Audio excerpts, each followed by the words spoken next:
What does Mothim look like? In my head, when I try drawing, it just turns into Dustox or Beautifly. I don't know what Mothim looks like. What does Mothim look like? Oh no. It's just blending in with every other butterfly and moth Pokemon. It turns into Blipbug, then it turns into Beautifly, then it turns into Dustox, then it turns into Vivillon.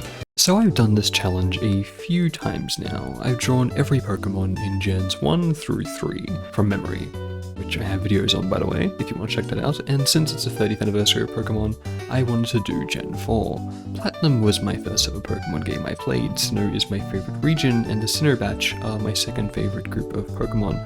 Plus, I am super experienced drawing Pokemon from memory now, so I thought this would be a breeze, a fun little challenge to get done in time for the 30th anniversary. Oh dang, Gen 10. That's cool. Wait, I missed it? Yeah, this ended up being much tougher and more difficult than I thought. So it took longer and is a little bit late, but let's get into it and explain why I ended up like that, and my process of drawing this piece here. So right from the start, I realized that this would be tough.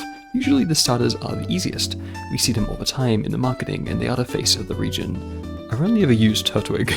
Well, aside from my very first ever playthrough where I picked Chimchar and then released it by mistake and restarted, so aside from the Turtwig line, it was a struggle. Especially Empoleon. It went from just a penguin to a weird version of Pidgeot to what I've got now. Like, you can see it's got a lot of the same design elements of the actual Empoleon, but it's just weird and not right. This carries over into a lot of the other Pokemon for me. Like, I could picture in my head, but when it came to drawing them, I just got vague versions of their concept down, or one key detail while missing the rest. It ended up making a lot of the Pokemon look kind of naked or unfinished in the end. So overall, compared to my last three, this one took a lot longer because I ended up doing more revisions and redrawing more of the Pokemon from scratch. I even drew some of them bigger in a separate file to try and experiment with the different features to see what looked better or worse. But because of that, it did make the experience a bit more fun and interesting. For the first 3 gens, I know them a lot better, so I suppose it's kind of boring if I can just remember all or most of the details. And the fun and, well, challenge that comes with this kind of challenge is the spontaneity, the awkwardness, and how you adapt to it. However, there were also some difficulties and trends I noticed that I think were actually quite specific to this batch of Pokemon in particular. This generation features a lot of cross-gen evolutions and baby forms, in fact, more than any other generation, so I had to keep in mind how these older Pokemon looked whilst trying to remember their evolution, get them to match the overall style of Gen 4 Pokemon whilst also trying to carry over details and design elements from older gens.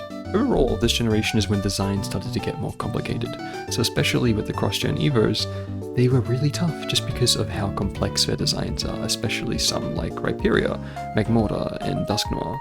But kinda to contrast that, yes, while a lot of the designs are more complicated compared to the past, I found that a lot of that complexity actually came in the form of some smaller details. That's why a lot of evolutions in general were hard for me. I hate to say this since it's often a criticism of Pokemon designs I don't think is valid, but when drawing them from memory, a lot of them ended up just being the same thing, but bigger. This was especially evident with how much I struggled with Pokemon like Gastrodon, Rampardos, the Gible line, and the Shinx line. Especially those like middle evolutions where they're a transition between the first and final stage. Like, I knew that Gastrodon looked distinct from Shellos, but when trying to draw from memory, all of the same key features carried over, the body shape, the colours, the horns on the head, stuff like that. But when compared to the actual thing, you can see all the little details I missed that make it stand out much more, like how its body kind of gets more of leg-looking appendages, the shape of the horn's different, and this whole third eye thing that I just missed entirely. This also carried over into some of the cross-gen evolutions like Magnezone, where I kind of just made it a fat Magnemite, and Yanmega and Gliscor, where I ended up giving them pretty much the same shape as Yanma and Gligar, but changed their colours. Much more compared to Gens 1 through 3, the details are super important, which I guess reflects an overall change in design philosophy that occurred over the years, and is super cool to observe. If I continue this challenge into the future, I'm curious to see what other trends I'll notice in later gens. Additionally, a trend I noticed and used to add cohesion to the overall group was colour.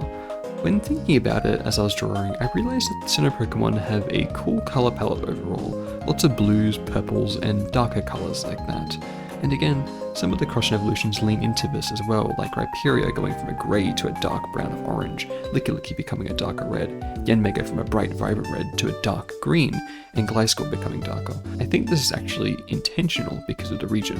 Sinnoh is, of course, based on Hokkaido, Japan. It was the first cold region, and compared to the other regions of Japan that Pokemon have covered, being Kanto, further south with Johto being based off Kansai, and Hoenn based off Kyushu, they're much more tropical by comparison.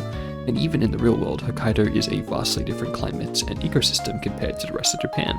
So I think it's cool that the Pokemon reflect this colder climate in their designs, both with colour and how they're much bigger, bulkier, and look like they would survive better in a more harsh place like Hokkaido/Sinnoh. Right, let's give out some awards to these weird guys. For most accurate, I think that would be Turtwig, and the most accurate line overall would be the Starly line.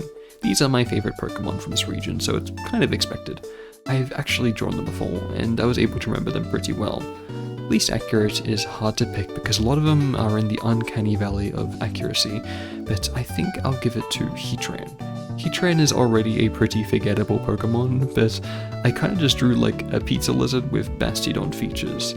That or Drifblim, which I forgot everything that makes it distinct from Drifloon, so it's just a bigger version of Drifloon. My favourite, despite accuracy, is probably Drapion. I've never really thought about Drapion much, but it was fun to draw and I actually like my version of it a bit more than the original, surprisingly. Whereas the worst one overall would probably be Rampardos. I just couldn't get the pose right, and also trying to make it look distinct from Cranidos, so I gave up and just moved on. As a result, he just looks goofy and has broken anatomy, but I was really too tired to redo it again. The How Do These Look Somewhat Accurate award goes to Dialga and Palkia. I was super intimidated drawing these guys at the start, because they're probably some of the most complex legendaries design-wise. I guess from growing up, having them on the box of the game has made them stick with me. I got them down much better than I thought I would, and the I Tried award goes to Mothim. This was probably the hardest to remember because I've never thought much about Mothim, and trying to draw it from memory just had all the other butterfly Pokemon coming to mind and fusing together. I struggled so much to figure out what the defining features were and what made Mothim unique. But I tried. I kind of got it with like the nose, and like I carried over the eyelashing with Wormadam, but that's not really super accurate, but it still creates cohesion. But yeah, it's also just kind of a mix of all butterfly Pokemon, so yeah, I tried. Sorry to all like 5 Mothim fans out there.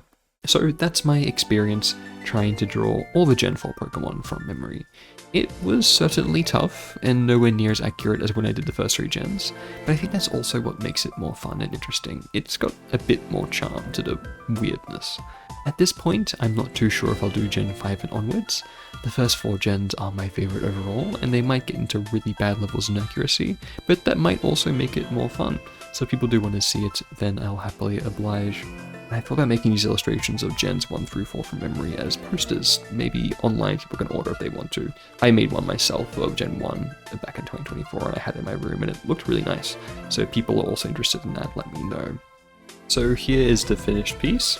All in all, it took me about a week and a half to draw on and off with some streams I did here and there. You can watch them on the channel here. This was definitely the hardest one, but looking back on it, it's not too bad, honestly. I do quite like it. And let me know down in the comments which one is your favorite, because if it's the most accurate, if it's silly looking, funny, goofy, I want to know. And as for Gen 10, Pokemon Winds and Waves, which start am I going for?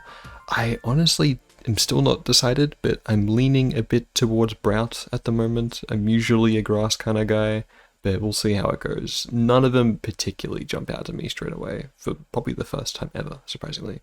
But yes, thank you for watching, and I'll see you all on another video soon. Bye-bye!